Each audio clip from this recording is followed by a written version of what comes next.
Jihoon wiped the grease from his hands and looked at the tangle of pipes above his head.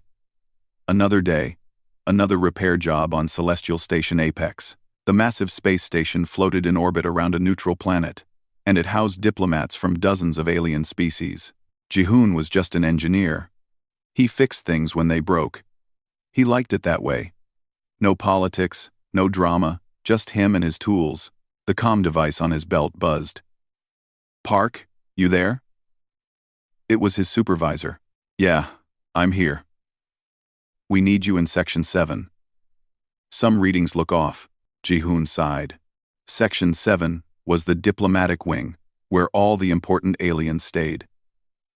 He hated working there. Too many guards. Too many rules. Too many people watching him like he might steal something. But orders were orders. "On my way," he said. 20 minutes later, Jihoon stood in front of a control panel in the maintenance corridor behind the diplomatic quarters.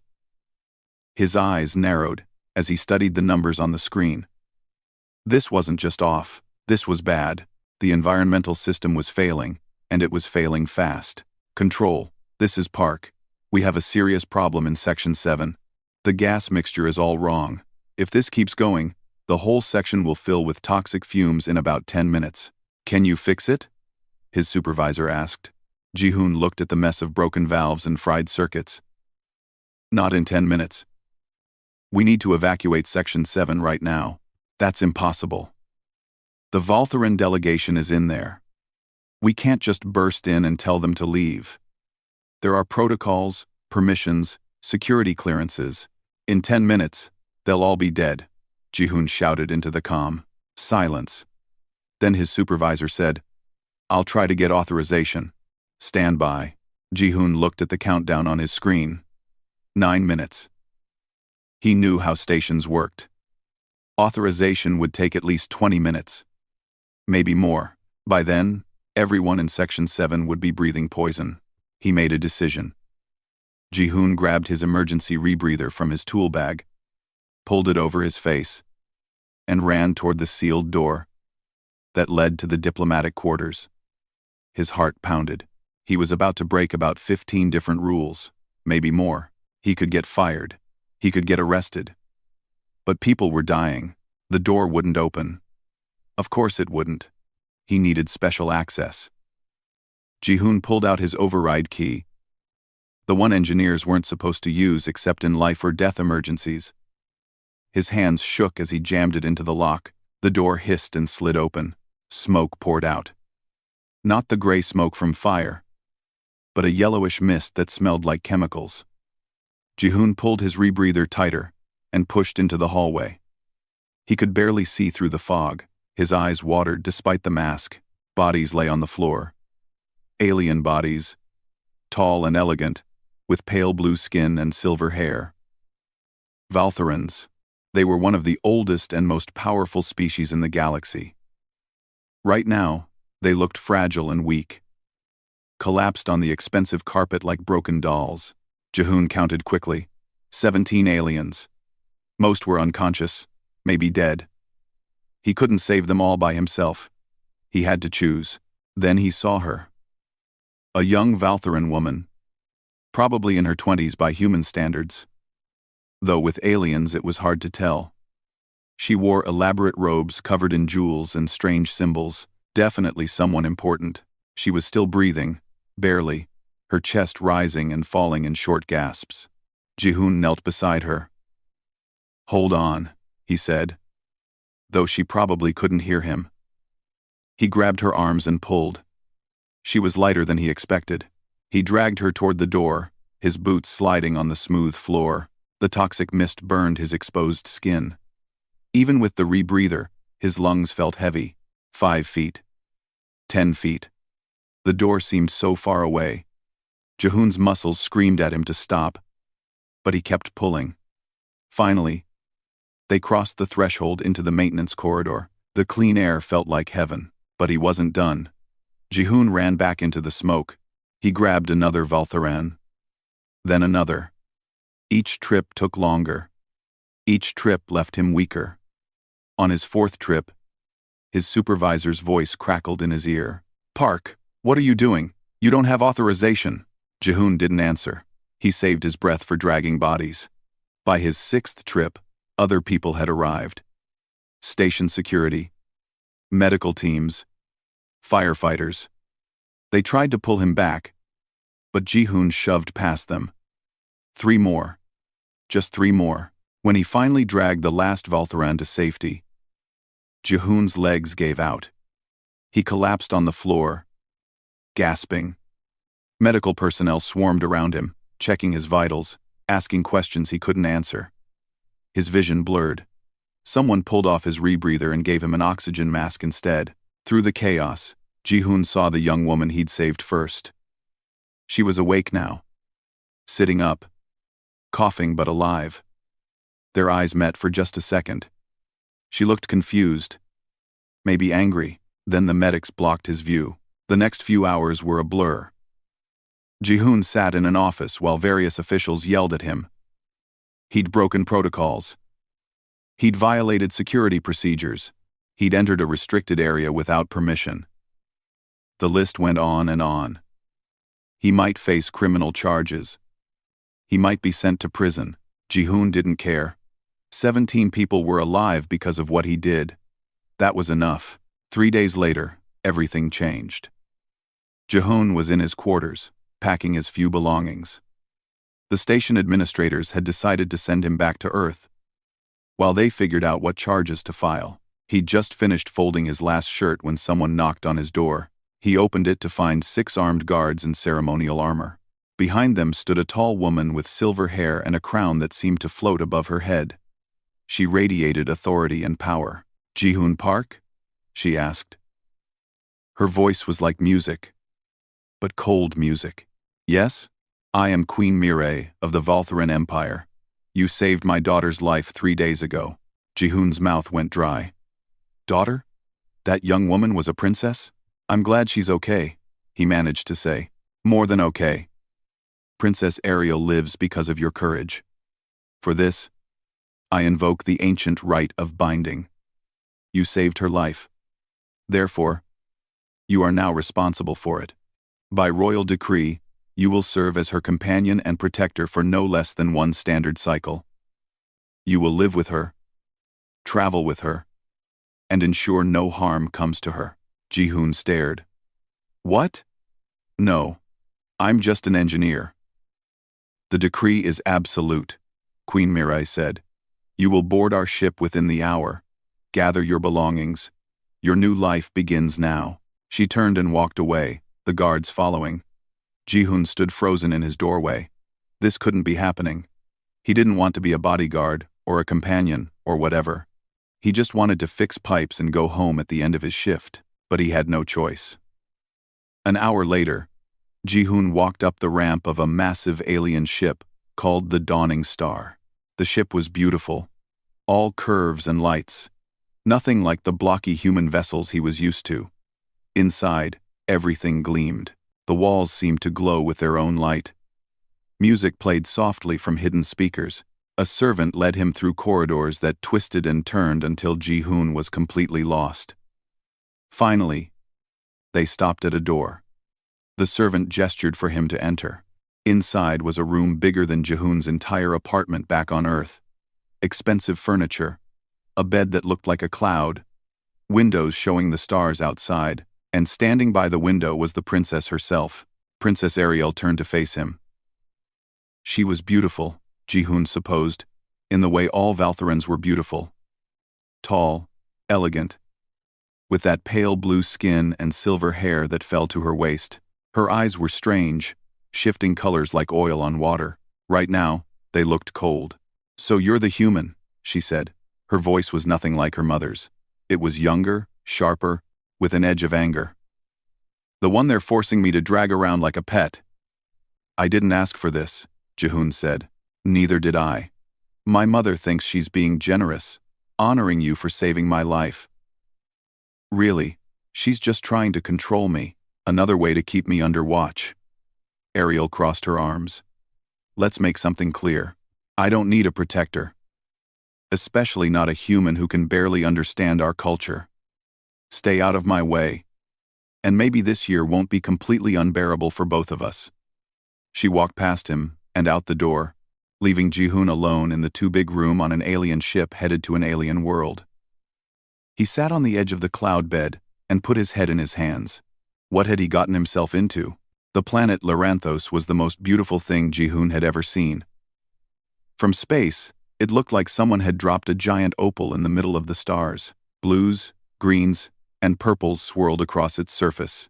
As the dawning star descended, Ji-hoon pressed his face against the window of his quarters, watching cities appear below. They didn't sit on the ground like human cities. They floated, held up by some technology Ji-hoon couldn't begin to understand. The royal palace sat on a mountain peak surrounded by forests that glowed in the dark. Ji-hoon learned this was normal on Loranthos. The trees here made their own light. Everything about this place seemed impossible and magical, but magic didn't make Ji-hoon's new life any easier. His first morning in the palace, a servant woke him before dawn. The servant, whose name was Dami, tried to dress him in elaborate robes, covered in too many buttons and clasps. Ji-hoon refused. He wore his simple human clothes instead. Dami looked horrified but didn't argue. Breakfast was another disaster. The dining hall was enormous, with a table long enough to seat 50 people. Ji-hoon sat alone at one end, staring at plates of food he didn't recognize.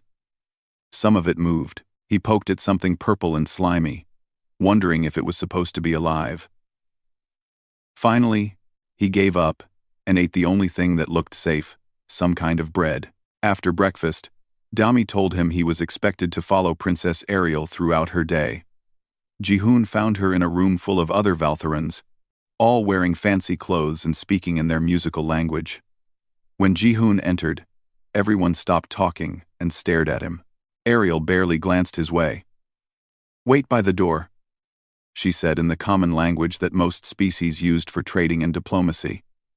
"And try not to touch anything." Axlem, so Ji-hoon stood by the door like a piece of furniture. For hours, his feet hurt. His back hurt. The Valthorans talked and laughed, sometimes pointing at him and whispering. Ji-hoon understood enough of their language to know they were making jokes about humans, about how primitive Earth was, about how short human lives were, about how Ariel must feel, being stuck with one. He kept his face blank and said nothing. This became his routine. Follow Ariel. Stand quietly. Be ignored. At night, he'd return to his quarters, eat food he didn't like, and try to sleep in a bed that was too soft. He missed his small apartment. He missed his tools. He missed having a purpose. 2 weeks passed this way. Then came the royal hunt. The hunt was a tradition, Dami explained. Important guests from other worlds were visiting, and Queen Mireille wanted to show them the beauty of the Shimmerwood forest. Ariel would lead the hunt, proving her skills and strength. Ji-hoon had to come along. Of course, he was bound to her now. The forest was even more spectacular up close. Trees rose hundreds of feet into the air, their trunks glowing soft blue and green. Strange birds sang in the canopy. The air smelled like flowers and rain. Under different circumstances, Ji-hoon might have enjoyed it. The hunting party consisted of Ariel, 3 Valthoran guards, the important guests, and Ji-hoon trailing at the back. They were hunting something called a shimmer deer, a creature that could blend into the glowing forest and was notoriously hard to catch. The Valtharans carried elegant weapons that shot beams of light. Ji-hoon had nothing. Not that anyone expected him to participate. Ariel moved through the forest with grace, following tracks only she could see. The guests murmured in appreciation. She was showing off, Ji-hoon realized, trying to prove something. Then one of the guests spotted a shimmer deer in the distance. Ariel raised her weapon, but the deer bounded away into thicker forest. Without hesitation, Ariel chased after it. The guards called for her to wait, but she ignored them. Ji-hoon felt a spike of worry. Something was wrong. The guards looked nervous. One of them said something in Valthoran, a word Ji-hoon didn't know, but the tone was clear. Fear. What's wrong? Ji-hoon asked. The princess has entered the Darkwood section, one guard said. That area is forbidden. There are thorn beasts there. What's a thorn beast? Dangerous. Very dangerous. Our weapons don't work well against them. We must call for help. A scream cut through the forest. Ariel's scream. Ji-hoon didn't think. He ran. Behind him, the guards shouted for him to stop, but he was already gone. Crashing through the glowing underbrush, he followed the sound of breaking branches and Ariel's voice calling for help.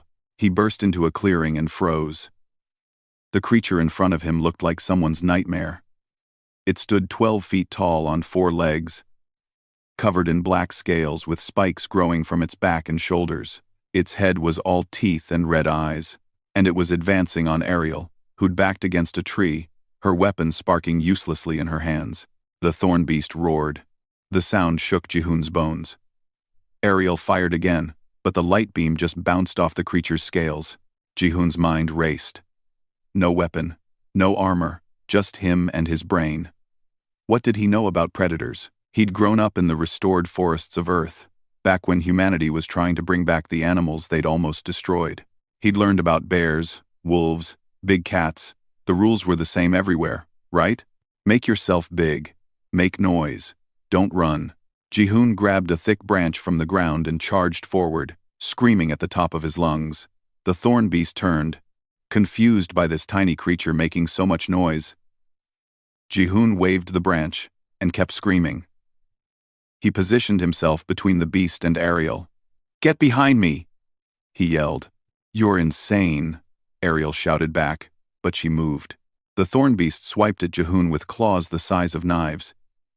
He dove to the side, rolling in the dirt. His tool belt, he still wore it everywhere, banged against his hip. Tools. He had tools. Ji-hoon pulled out his plasma torch, the one he used for welding repairs. It was small, meant for metal, but it was hot. Very hot. He clicked it on and waved the blue flame at the thorn beast. The creature jerked back. Its red eyes focused on the flame. Fire. Maybe thorn beasts didn't like fire. "Ariel," Ji-hoon shouted, "do you have anything flammable?" "What?" "Anything that burns. My signal flare, in my pack. Light it and throw it over there." Ji-hoon pointed to a cluster of dry bushes to the left. Ariel fumbled with her pack, pulled out a small device, and activated it. Red sparks shot out. She threw it toward the bushes.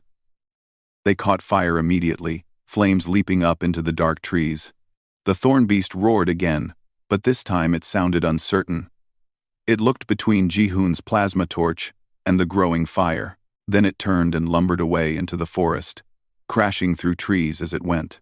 Ji-hoon dropped to his knees, shaking. His hands trembled so badly he could barely turn off the plasma torch. Ariel stared at him, her strange color-shifting eyes wide with shock. You saved me," she said. "Yeah, well, it's apparently my job now." The guards arrived a moment later, weapons ready, but the thorn beast was gone. They stared at the scorch marks on the ground, at the still burning bushes, at Ji-hoon sitting in the dirt with his little welding torch. "How?" one guard asked. "How did you drive it away?" "Our weapons can't hurt them," Ji-hoon shrugged. "It was just an animal. Animals are scared of fire." "But you had no fear," Ariel said quietly. "You charged at it. You could have died." "So could you," Ji-hoon said. "Isn't that why I'm here? To keep you alive?" That evening, the palace buzzed with news of what happened. The human had saved the princess again. With nothing but a tool and his wits, he'd driven off a thorn beast. The nobles who'd been mocking him for weeks suddenly looked at him differently. Some with respect, some with confusion, a few with suspicion. Ji-hoon didn't care. He just wanted to take a hot shower and sleep. But that night, someone knocked on his door. He opened it to find Ariel standing there, without guards, without servants, just her, looking uncertain and tired. "Can I come in?" she asked. "It's your palace." She entered and sat on the edge of his bed. For a long moment, she said nothing. Then, "I was wrong about you." "Yeah? I thought you were just another way for my mother to control me." Another guard, another watcher. But today, you didn't act like a guard. You acted like, she struggled for the word, like someone who cared. Jihoon sat in a chair across from her. I did care. I do care. I might not have chosen this job, but I'm not going to watch someone die if I can help it. That's not who I am. Tell me about Earth, Ariel said suddenly. Tell me about humans. I want to understand. So Ji-hoon talked. He told her about Earth's history, about the wars and the mistakes, and how humanity had almost destroyed itself. He told her about the recovery, about how humans had learned to work together. Slowly and painfully, he talked about his family, his friends, his simple life fixing things on space stations. Ariel listened, really listened. Then she told him about her life, about the pressure to be perfect, about living in her mother's shadow, about having every moment of her day planned by others, about feeling trapped in a beautiful cage. We're not so different, Jihoon said. Both of us stuck doing things we didn't choose. No, Ariel said, standing to leave. You chose to save me. Twice now. You could have run away today, but you didn't. After she left, Jihoon lay in bed and stared at the ceiling. Maybe this wouldn't be such a terrible year after all. The weeks after the forest incident changed everything. Ariel stopped treating Jihoon like furniture. She started talking to him, asking his opinion, even joking with him sometimes. The palace nobles noticed, and their whispers grew louder. But Jihoon didn't care about palace gossip. He was just glad to have something resembling a friend in this strange world. Ariel taught him about Valtharan history and culture. In return, Jihoon introduced her to human music. He had a small device that held thousands of songs from Earth. They'd sit in the palace gardens at night, listening to everything from classical symphonies to old rock and roll. Ariel was fascinated by how chaotic and emotional human music was compared to the ordered, mathematical compositions of her people.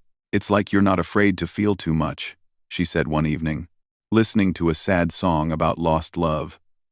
Valtharans are taught to control our emotions. But humans, you just let them pour out. Is that bad? Jihoon asked. No. Just different.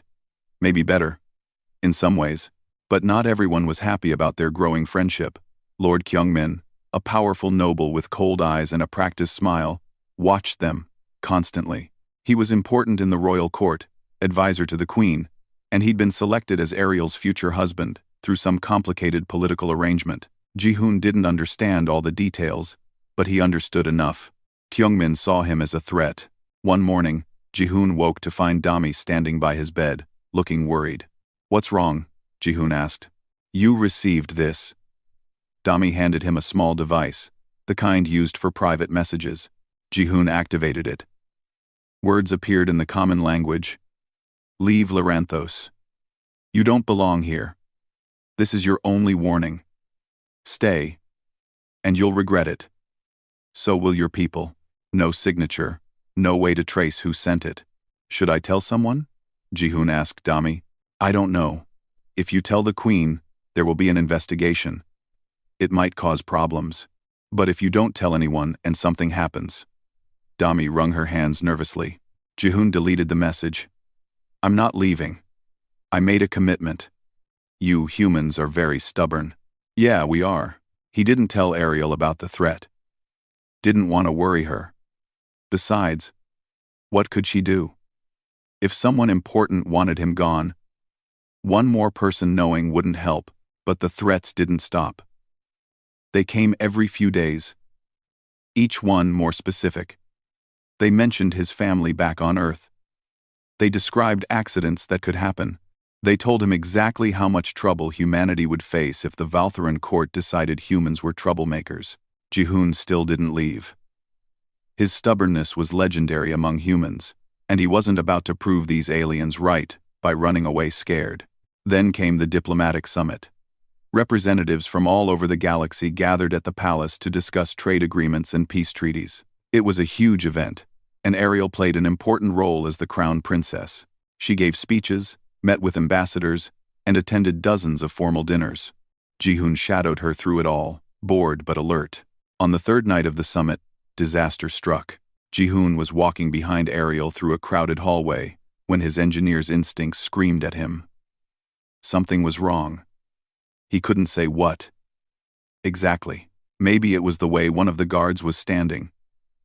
Maybe it was a sound that didn't fit, but every survival instinct he had was yelling danger. "Ariel, get down!" he shouted. She turned to look at him, confused. That's when the wall exploded.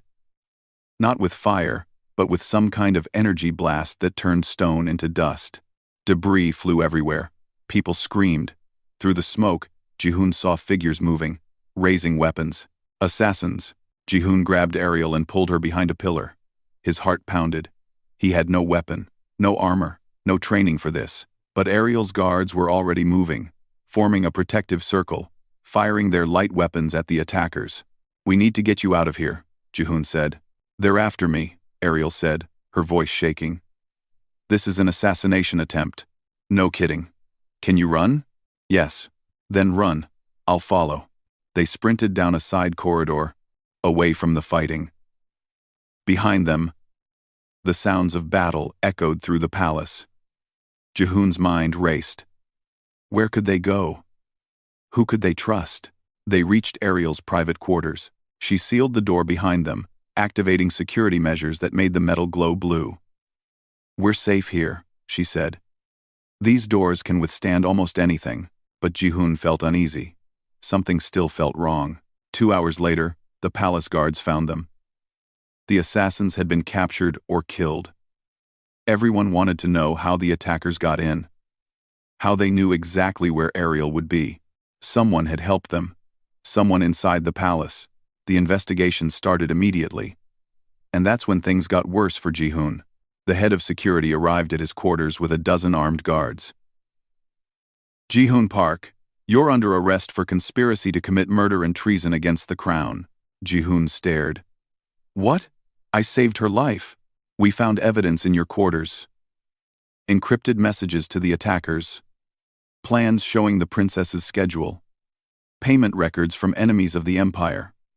The security chief held up a data device. "All of it traced back to you." "That's impossible, I didn't." "Take him." The guards grabbed Ji-hoon roughly. He struggled but couldn't break free. As they dragged him away, he saw Ariel running down the corridor. "Stop, he didn't do this," she shouted. "Princess, please return to your quarters. You've been through a traumatic experience. Let us handle this. He saved my life. He would never betray me. The evidence is clear, Princess. I'm sorry." They threw Ji-hoon into a cell deep beneath the palace. The room was small and dark, with walls that seemed to absorb sound. He sat on the hard bench and tried to think. Someone had framed him. Someone had planted evidence in his room. But who? And why? The answer came to him slowly. Lord Kyungmin. It had to be. He wanted Ji-hoon gone. Wanted him discredited. Maybe wanted Ariel dead too. If it served his purposes. But how could Ji-hoon prove it from inside a cell? He couldn't. He was helpless. Days passed. No one came to see him except guards who brought food and water. Ji-hoon learned from their whispered conversations that he was going to be executed. Public trial first, then death. An example to show that no one, not even those honored by royal decree, could betray the empire. Ji-hoon wasn't scared of dying. He'd accepted that risk when he ran into the smoke to save Ariel the first time. But the injustice of it burned in his gut. He'd done nothing wrong. He'd only tried to help. And now he'd die branded as a traitor. Then, on the morning of his trial, his cell door opened. But instead of guards, Ariel walked in, followed by Dami and a tall Valtharan man in military armor. Taehyung, Ji-hoon remembered, captain of the guard, one of the few nobles who treated him with respect. "You're not supposed to be here," Ji-hoon said to Ariel. "I don't care. Ji-hoon, I know you didn't do this. I know you're innocent. The evidence was faked. We proved it." Ariel looked fierce, angry, beautiful. "Captain Taehyung and Dami helped me investigate. We found the real traitor. Was real traitor. Was real traitor. Was real traitor. Was faked of the real. We found the real traitor. Was faked of the Taehyung. We found the real traitor. Who? Lord Kyungmin. He planned everything. The assassination attempt, the fake evidence. All of it. He wanted me dead so his family could seize more power, and he wanted you blamed to destroy the alliance between humans and Valthorans. Can you prove it? We have his communications officer. She confessed to fabricating the messages. We have banking records showing payments to the assassins. We have everything. Relief flooded through Jihoon. So I'm free? You were never guilty. I'm sorry it took so long to prove it. Sorry you had to suffer in this cell. It's not your fault. It is. I should have fought harder from the beginning. I should have trusted my instincts about you.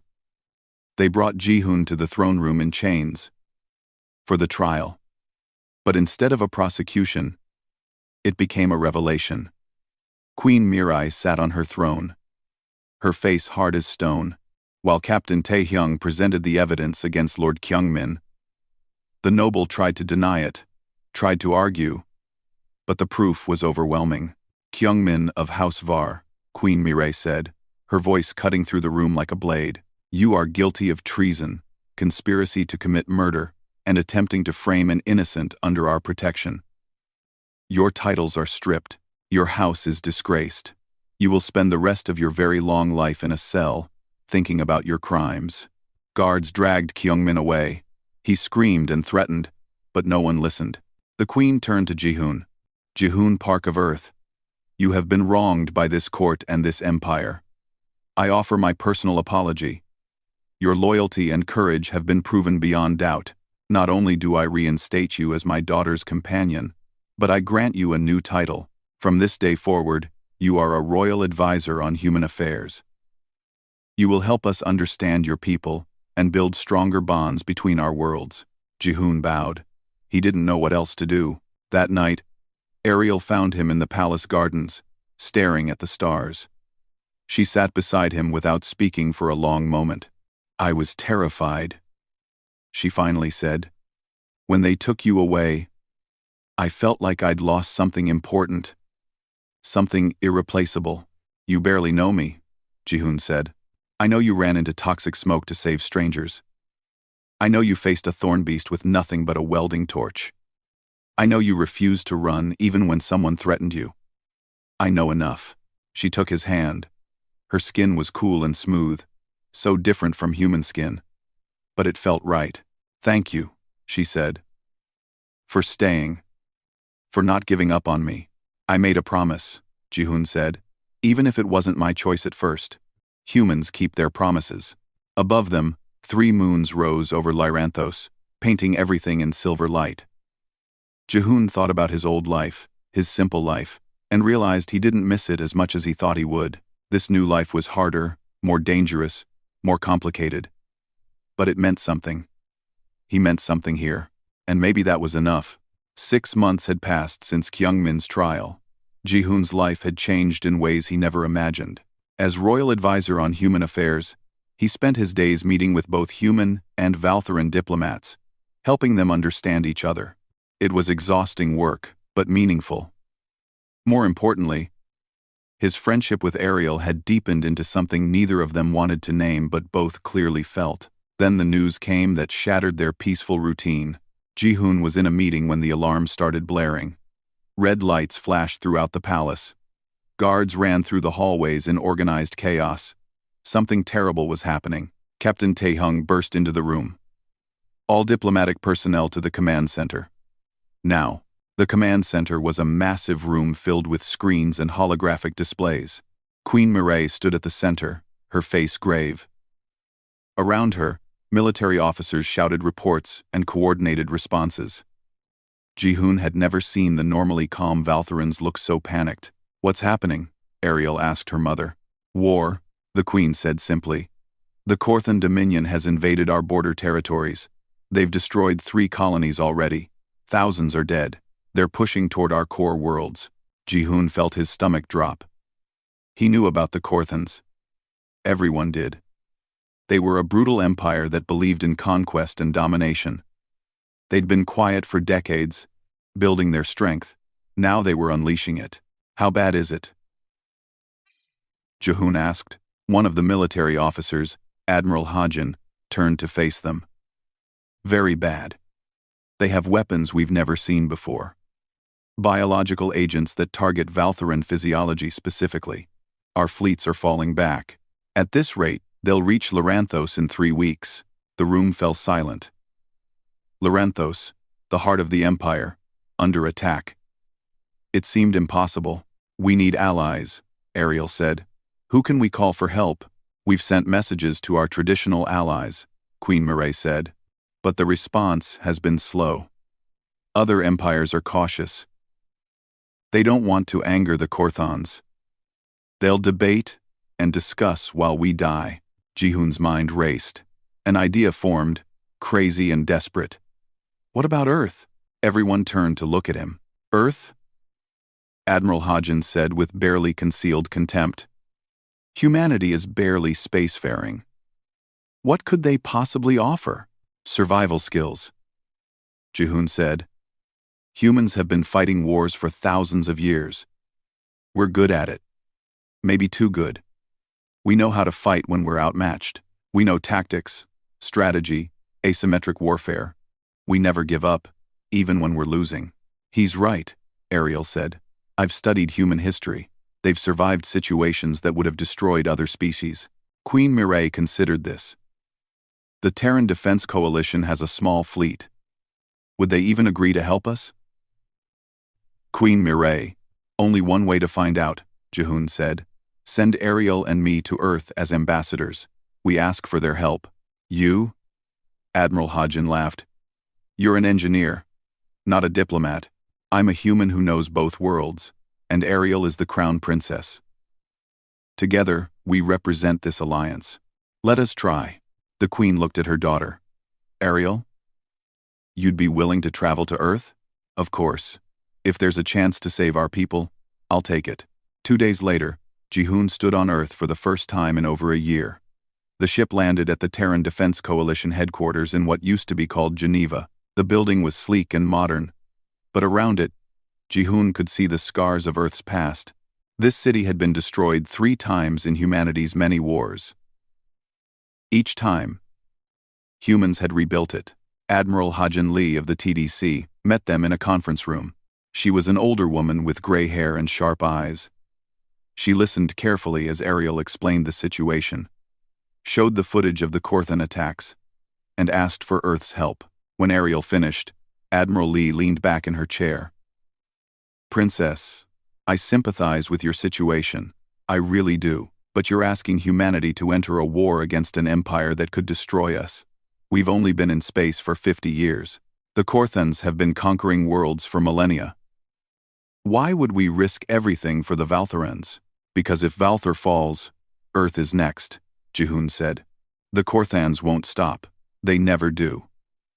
Help us now, or face them alone later. And what do we get in return? Admiral Lee asked. Besides the privilege of fighting your war? Technology, Ariel said. Valtharan technology. Power generation. Medical advances. Shipbuilding techniques. Things that will advance humanity by centuries. And a permanent alliance. Earth will have a powerful friend in the galaxy. Admiral Lee studied them both. I need to discuss this with the Coalition Council. It'll take time. T.E. We don't have time, Jehun said. Please, Admiral. You know I'm right. You know humanity needs to take this stand. I know you believe that, Admiral Lee said. Give me 3 days. I'll have an answer. Those 3 days were the longest of Jehun's life. He showed Ariel around Earth, taking her to places that mattered to him. They visited the ruins of Old Sol, preserved as a memorial to Earth's environmental collapse and recovery. They saw the memorial wall with billions of names, everyone who died in humanity's darkest period. So much suffering, Ariel said, touching the wall. How did you survive? We had no choice, Jehun said. Humans are stubborn. We refuse to die, even when maybe we should. It's our greatest strength and our biggest flaw. On the third day, Admiral Lee called them back to headquarters. The council has voted. It was close, but they agreed. Humanity will help Valthor fight the Korthons. Relief flooded through Jihoon. Thank you. Don't thank me yet. We're committing every ship we have. If we lose, Earth is defenseless. Your princess better be right about this alliance. The combined human-Valthoran fleet gathered above Earth. It was an impressive sight. Valthoran ships were elegant and powerful, all curves and light. Human ships were blocky and functional, covered in armor and weapons. They looked like they'd been built for war. Because they had been, Jihoon served as the liaison officer, coordinating between the two fleets. It wasn't easy. Valtherans liked order and precision. Humans liked chaos and improvisation. Getting them to work together was like trying to mix oil and water. But slowly, they found a rhythm. The fleet arrived at Lyranthos just as the Korthan forces breached the outer defenses. The Battle of Lyranthos began with a fury that Jihoon had never imagined. Space filled with weapons, fire, explosions, ships twisting and turning in deadly dances. The command center on Queen Marae's flagship was chaos. Officers shouted orders. Screens showed dozens of battles happening at once. Jihoon coordinated the human squadrons, translating the Valthoran admiral's orders into tactics humans could execute. The humans fought like demons, using strategies that confused the Korthans. They were unpredictable, reckless, brilliant. Where Valthorans followed careful plans, humans adapted on the fly. It worked. The Korthan advance slowed, but then the enemy deployed their superweapon. The screens showed a massive Korthan dreadnought moving toward Lyranthos' sun. Sensors detected a gravity bomb, a weapon that could collapse the star. If it detonated, the entire system would be destroyed.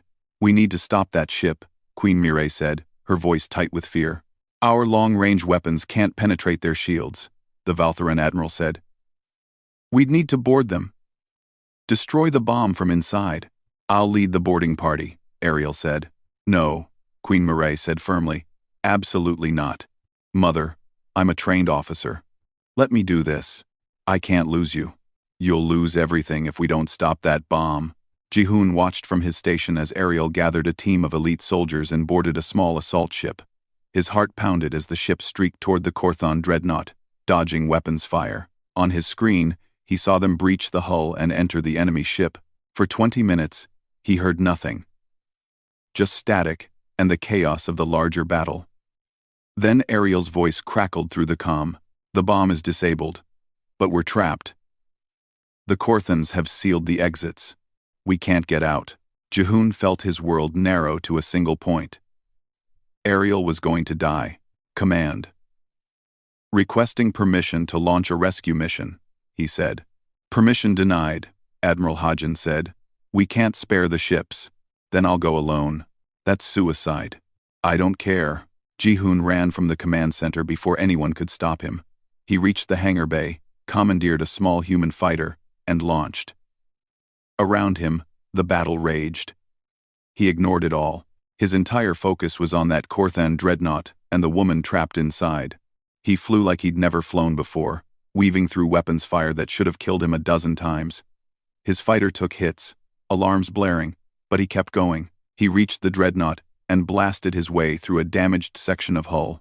Inside the enemy ship, Jihoon found Ariel and her team pinned down by Korthon soldiers. He joined the fight with the only weapon he had, his ship's remaining missiles. Fired down the corridor, the explosions bought them time to retreat. Jihoon, what are you doing here? Ariel shouted over the noise. Saving you. Again. It's becoming a habit. They fought their way back to his fighter. But as they were boarding, an explosion rocked the corridor. Shrapnel tore through Jihoon's side. He fell, blood spreading across his suit. No, Ariel caught him. No, no, no, stay with me. Get everyone on the ship, Jihoon said through gritted teeth. I'll fly us out. You're hurt too badly. I've flown worse. Somehow, he did it. Barely conscious, bleeding, Jihoon piloted them away from the dreadnought. The last thing he saw before passing out was Lyranthos' son. still shining, still alive. They'd won. Then darkness claimed him. Ji-hoon woke slowly, like swimming up from the bottom of a deep ocean. Everything hurt. His side felt like it was on fire. His head pounded. But he was alive. The soft beeping of medical equipment and the smell of antiseptic told him he was in a hospital. He opened his eyes to find Ariel asleep in a chair beside his bed. She looked exhausted, her silver hair messy, still wearing her battle-damaged armor. As if sensing his gaze, she stirred and opened her eyes. "You're awake," she breathed. Relief flooded her face. "Thank the stars. You've been unconscious for 3 weeks." 3 weeks? Ji-hoon's voice came out as a croak. "Your injuries were severe," the doctors said. She stopped, her voice breaking. "They said you might not make it. I stayed with you. Every day. I used my abilities to help your body heal. It's forbidden to do that for anyone outside of family bonds. But I didn't care." Family bonds? Ji-hoon's mind was still foggy. "It's complicated. Valthorans can share life force with those we're deeply connected to. But it creates a permanent link. I can feel what you feel now. You can feel what I feel. We're bound together in a way that's usually only done between life partners." Ji-hoon processed this slowly. "So you saved my life." "Again. You saved mine first. Many times. I think we're even now." "What happened with the battle?" Ariel's expression brightened. "We won. The Korthan fleet retreated after we destroyed their superweapon. They signed a ceasefire last week. More than that, 6 other species saw what humans and Valthorans accomplished together. They've asked to join an alliance, a real alliance, Ji-hoon. Species working together instead of competing. That's good. It's more than good. It's the beginning of something new." She took his hand. "But there's something I need to tell you. Something I realized when I thought I might lose you." Before she could continue, the door opened. Dami entered, followed by Captain Taehyung and Queen Mireille herself. The queen approached the bed, her expression unreadable. "Ji-hoon Park," she said formally. "You defied orders, stole military property, and risked your life foolishly." She paused. "You also saved my daughter and her entire squad. You helped win a battle that saved our world. For this, I grant you full citizenship in the Valthoran Empire and the rank of commander in our combined fleet." "Thank you, Your Majesty," Ji-hoon managed to say. The queen's expression softened slightly.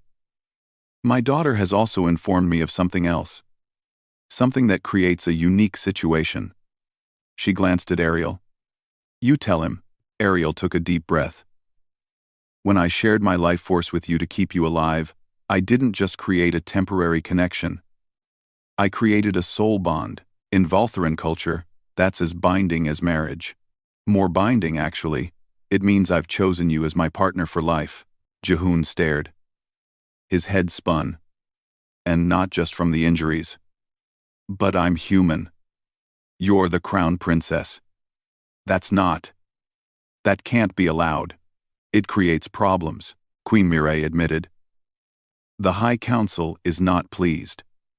Many nobles believe the heir should only bond with another Valthoran. There are laws, traditions, precedents." "So, what happens now?" Ji-hoon asked. "Now we change the laws," Ariel said firmly. "The galaxy is changing. The old ways don't work anymore. You proved that, Ji-hoon. A human engineer changed the fate of an empire. If we're going to survive in this new era, we need to adapt. The council will fight this," Queen Mireille said. "Some will call for Ariel to be removed from succession. Others will demand the bond be broken. Though that would likely kill you both. It will be a difficult battle. Then we fight it," Ariel said. "Together." Over the next month, as Ji-hoon recovered, the political storm grew. The High Council met in emergency sessions. Nobles argued. Some supported Ariel's choice, seeing it as a symbol of the new alliance. Others opposed it violently, calling it a betrayal of tradition. Public opinion was divided too. Some Valthorans admired Ji-hoon's heroism. Others saw him as an outsider, corrupting their princess. Earth had opinions too.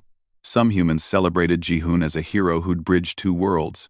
Others accused him of abandoning his own species for personal gain. The media on both worlds turned their relationship into a scandal, dissecting every moment, every choice. Through it all, Ji-hoon and Ariel stayed together. She helped him with physical therapy, teaching him to walk again after his injuries. He supported her through the endless political meetings and arguments. The bond between them grew stronger. Not just the psychic connection but something deeper. Love. Real and undeniable. Finally, Queen Mireille called them to the throne room. The entire High Council was assembled, along with representatives from Earth and the 6 new Alliance species. The chamber was packed with nobles, diplomats, and observers. This would be the final decision. Queen Mireille stood before her throne, radiating authority. We have debated this matter for weeks. The question is simple. Can the Crown Princess bond with a human? Can someone not born Valtharan join our royal family? An old counselor stood. The law is clear. Only Valtharans of noble birth can marry into the royal line. To change this would be to abandon everything we are. Everything we were, Ariel said, stepping forward. But the galaxy has changed. We can change with it or die clinging to the past. Ji-hoon has proven himself 1,000 times over. He's earned his place at my side. He's earned respect, another counselor said. But respect doesn't change bloodlines. Think of the children, mixed species children. What would they be? They would be the future, Ariel said. A bridge between worlds. Isn't that what we need? The debate raged for hours. Ji-hoon stood silently beside Ariel, feeling the weight of hundreds of eyes on him. He was the center of this storm, but he couldn't speak. This was Ariel's battle to fight. Finally, Queen Mireille raised her hand for silence. I have heard all arguments. Now I will make my decision. She looked at Ji-hoon, her color-shifting eyes unreadable. Ji-hoon Park came to us by chance, a simple engineer who saved my daughter's life. But in the months since, he has proven himself far more than simple. He has courage, wisdom, and integrity. He has changed not just my daughter's life, but the fate of our empire. She turned to address the full chamber. The laws say only Valtharans of noble birth may join the royal family. Very well. I hereby grant Ji-hoon Park the title of Lord, making him noble by decree. As for the requirement of Valtharan blood, I ask you all to consider. What defines a Valtharan? Is it genetics? Or is it loyalty, honor, and dedication to our people? Ji-hoon has shown all of these qualities. He has bled for Valthar. He has nearly died for it. If that doesn't make him one of us, then our definition is too narrow. Murmurs spread through the chamber, some angry, some approving. Therefore, Queen Mireille continued, I approve this bond. Ji-hoon Park will be recognized as Prince Consort, with all rights and responsibilities that entails. Furthermore, I appoint both him and Ariel as joint ambassadors of the Galactic Coalition. They will travel the stars, building bridges between species, just as they built a bridge between their own worlds. The chamber erupted. Some nobles protested. Others applauded. Human delegates cheered. But the decision was made. Queen Mireille's word was law. That evening, Ji-hoon and Ariel stood together on a balcony overlooking the palace gardens. 3 moons hung in the sky, painting everything silver. From somewhere in the city below, music drifted up a blend of Valtharan and human styles. The kind that had become popular since the Alliance. Are you sure about this? Ji-hoon asked. You gave up a lot for me. A normal life? Maybe an easier path. I gave up nothing that mattered, Ariel said. I gained everything. Besides, since when is anything about us normal? Ji-hoon laughed. Fair point. Do you regret it? That day you ran into the smoke? He thought about his old life. The simple routine. The quiet days fixing pipes on a space station. It seemed like a lifetime ago. It seemed like a different person. Every day, he said finally. Ariel's face fell. You do? I regret that people got hurt. I regret the danger you faced. I regret all the pain and struggle. He took her hand. But I'd do it all again. Every single moment. Because it led to this. To you. To us. To something bigger than myself. She smiled and leaned her head on his shoulder. Very human of you. Finding purpose in struggle. Very Valthuran of you. Analyzing it, instead of just feeling it, they stood there in comfortable silence. Two people from different worlds who'd found each other against impossible odds. Tomorrow they would face more challenges. More skeptics. More obstacles, but they'd face them together. The universe was vast and strange and full of dangers, but it was also full of possibilities. New worlds to discover, new friends to make, new bridges to build, and Jihoon was ready for all of it. A year ago, he'd been a simple engineer who just wanted a quiet life. Now he was a prince, an ambassador, a symbol of a new era. It was terrifying and exhilarating, and nothing like what he'd planned. It was perfect. Somewhere in the palace, servants were preparing for the formal bonding ceremony that would take place next month. Representatives from 20 worlds would attend. It would be part wedding, part treaty signing, part celebration of the new alliance. The first of its kind in galactic history. But right now, in this moment, none of that mattered. All that mattered was the woman beside him, and the stars above them, and the future stretching out like an unwritten story. Ready for the adventure? Ariel asked. Jihoon squeezed her hand. Always. And together, they looked toward the stars, toward tomorrow, toward all the impossible things waiting to become possible. The decree that brought them together had seemed like a curse once. Now it felt like destiny. Because sometimes the best things in life are the ones you never planned for. Sometimes duty becomes choice. Sometimes obligation becomes love. And sometimes, a simple engineer from Earth can change the galaxy, not by being extraordinary, but by being human, stubborn, brave, and absolutely refusing to give up, no matter the odds. The human way, their way, and it was just the beginning.